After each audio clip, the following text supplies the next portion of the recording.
নমস্কার, আমি দেবযানী। আমার চ্যানেলের আরেকটি ছোট্ট মিনি ব্লগে তোমাদের সকলকে স্বাগত।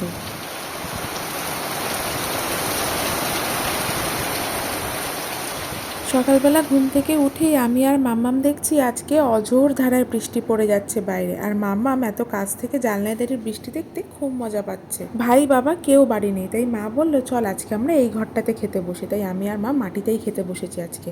লাউ শাক করেছে পোস্ত দিয়ে, আর সাথে করেছে গাঁটি কচু দিয়ে মাছের ঝোল। জানো তো, গাঁটি কচু দিয়ে মাছের ঝোল খেতে না আমার আবার ভীষণ ভালো লাগে, সে চিংড়ি মাছ হোক বা অন্য যে কোনো মাছ হোক।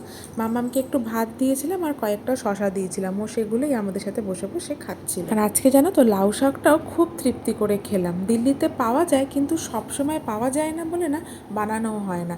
আর খাওয়া দাওয়ার পরেই দেখো মাম্মামের কাণ্ড, কোথা থেকে চাবিটা পেয়ে গেছে গেটের, আর ব্যাস চাবিটা দিয়ে গেটটা খোলার চেষ্টা করছে। আজকে না একটা মুভি দেখবো বলে ডিসাইড করলাম, দেখলাম ওই টাইগার 3 যে মুভিটা বেরিয়েছে না, ওইটা রয়েছে। আর মাম্মামকে দেখো একদম পায়ের ওপর পা তুলে এমনভাবে মুভি দেখছে যেন মনে হচ্ছে আইনক্সের রিক্লাইনারে বসে আছে। যাই হোক, বৃষ্টি হচ্ছে দেখে ভাইকে বলেছিলাম একটু চপ আনতে, তাই ভাই এই আলুর বোম আর আলুর চপটা এনেছিল।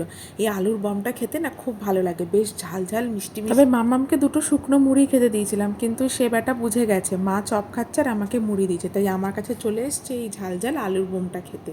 চলো আজকের ভিডিওটা এখানেই শেষ করলাম, দেখা হবে কাল। সকলকে টাটা।